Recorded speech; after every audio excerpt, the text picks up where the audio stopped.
Hi, everybody. I'm Bill Sanders, and this is Watch Art Sci, the art and science of watch collection. Today, we're going to take a look at Rasher's collection, and it's a very cool collection. There are a lot of surprises in it. And at the end of it, we're going to have a little thing for Rasher and for everybody else, I guess, too.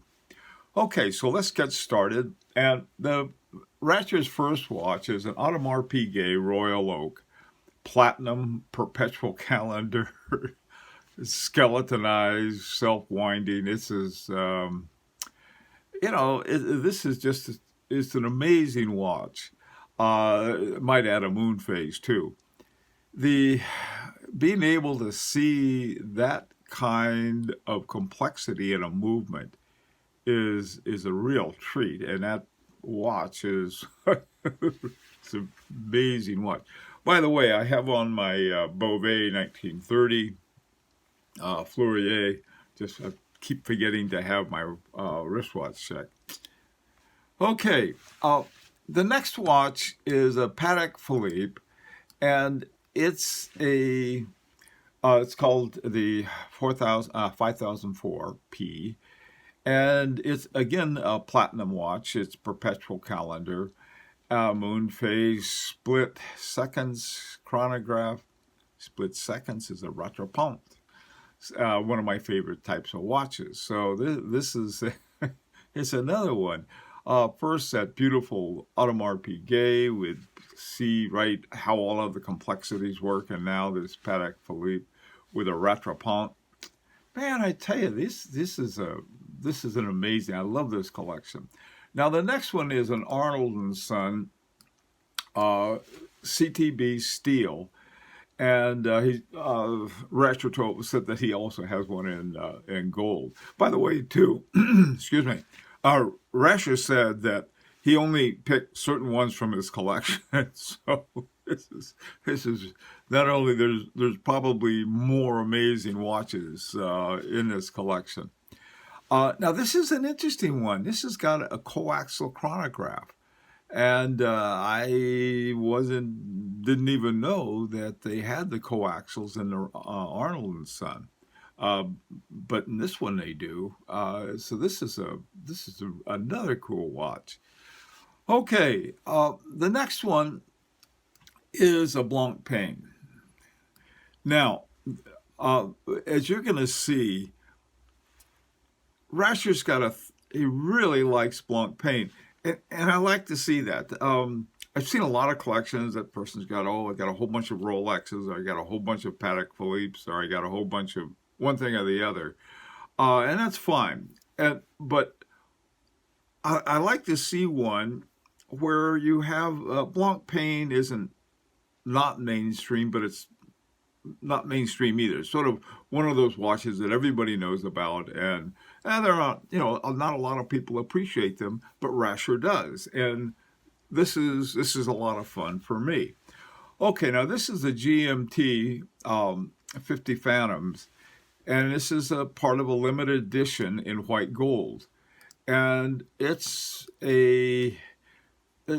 is a real, what I call a traveling watch. A watch you can take with you anywhere, whether you're going to the Kalahari Desert or you're just going on a trip somewhere. Good looking watch, and yet it's a very sporty looking watch at the same time. Okay, the next one is a Tourbillon. And it's got a 8-day reserve, and you can see down at the bottom there's a retrograde that when you wind it up, it goes all the way up to 8 and down to 1.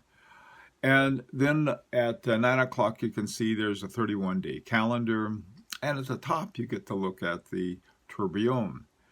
Another surprise from Blanc Pain. There are so many Blanc Pains. In these reviews, I see all of these different kinds, but I don't get to see certain brands very much, or at least in this kind of depth. And here I do. Okay, so this is an 8-day reserve Tourbillon.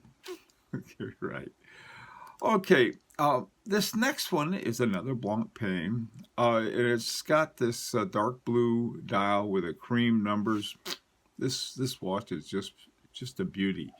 It's a flyback chronograph with a date, and this is it's in white gold, and a white gold bracelet. He refers to this as a hefty piece. I can imagine it's a hefty piece. Okay.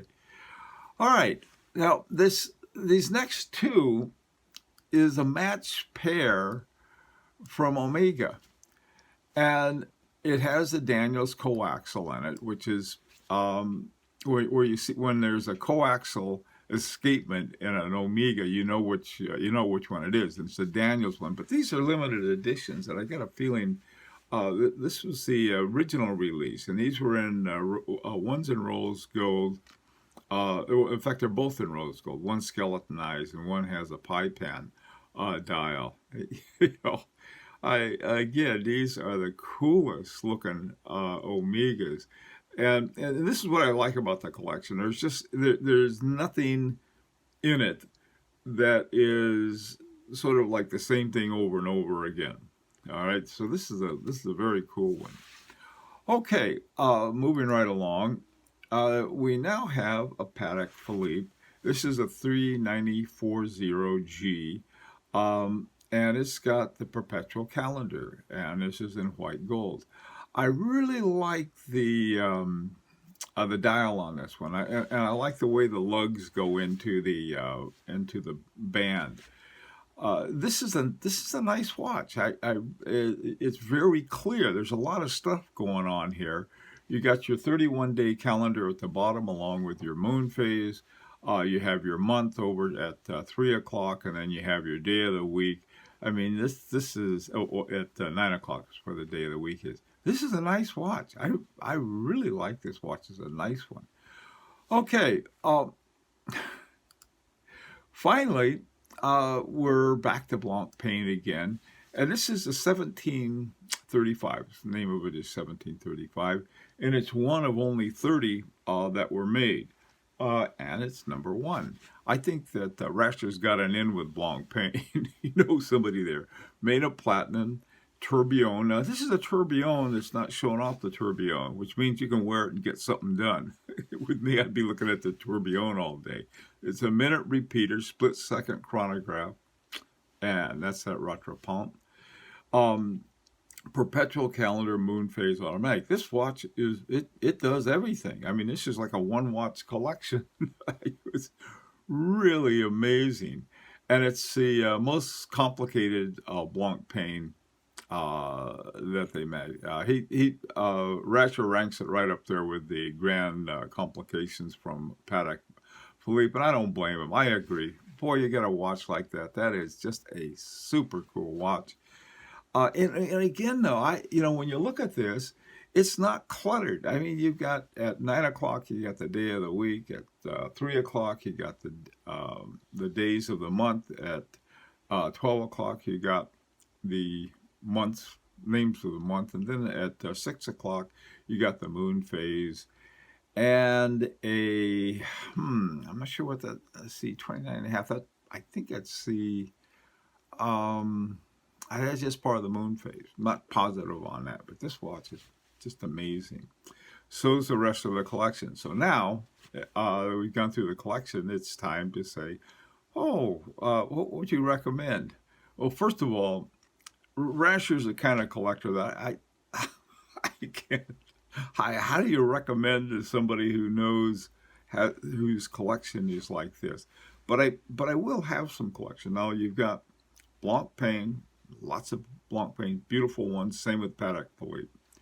And then you have three unique ones: the Audemars Piguet, the Arnold and Son, and then those matching Omegas. So you like stuff that's unique. I can recommend a lot of different watches like this. I can recommend a Beauvais. Beauvais are fabulous watches. They're made in-house.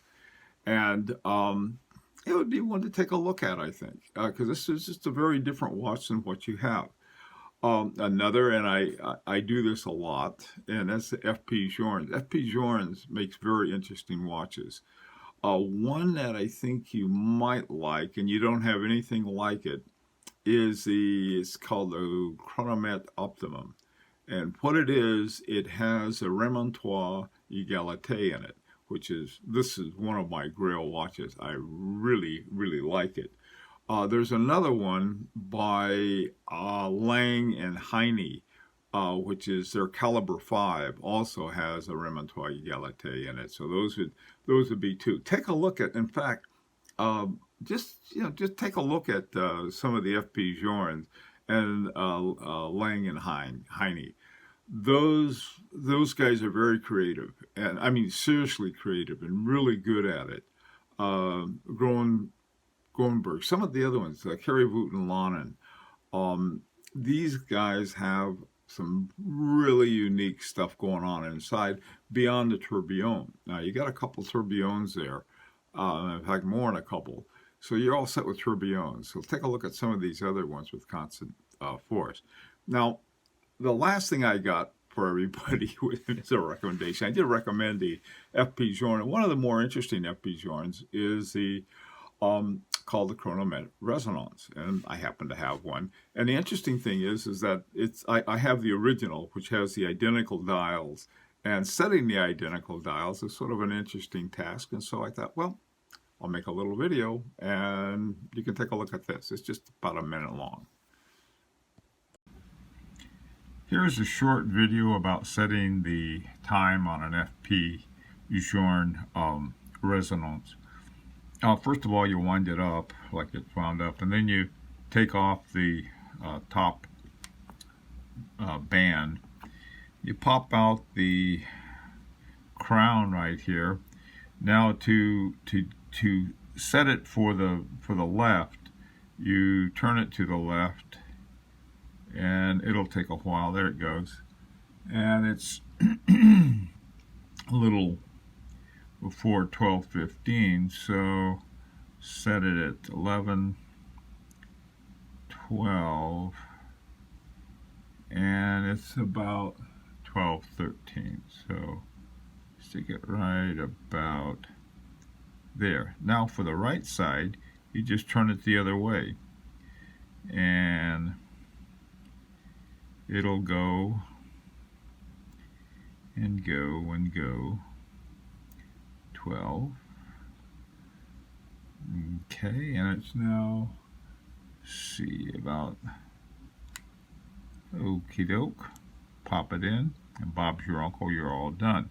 Now to synchronize it, there's a little puller here. You pull this out, pop it in, and now these two are synced, these are synced, and you're all wound up. So that's how you set the time on an FP Journe Resonance, Chronomet Resonance. Okay, well, Rasher, I cannot thank you enough for this wonderful collection you had. Little show there with the setting the time on a FP Journe Chronomet Resonance. Well, listen, I know that a lot of the viewers, you guys have some ideas. Love to hear them, what they are, any kind of suggestions. Now remember, take a look at, I mean, this is not your ordinary collection. I mean, it's not even ordinary for someone who has a good collection. This is an interesting collection, and well chosen one too. And so think about that in your recommendation. Say, hey, here's this creative guy, has this wonderful collection. What would I recommend? Of course, if Rasher's like me, I look at everything. But then, I always make up my own mind on stuff. I'm sure you do too. Alrighty, well, so till next Friday, this is Bill Sanders for Watch Art Sci, the art and science of watch collection.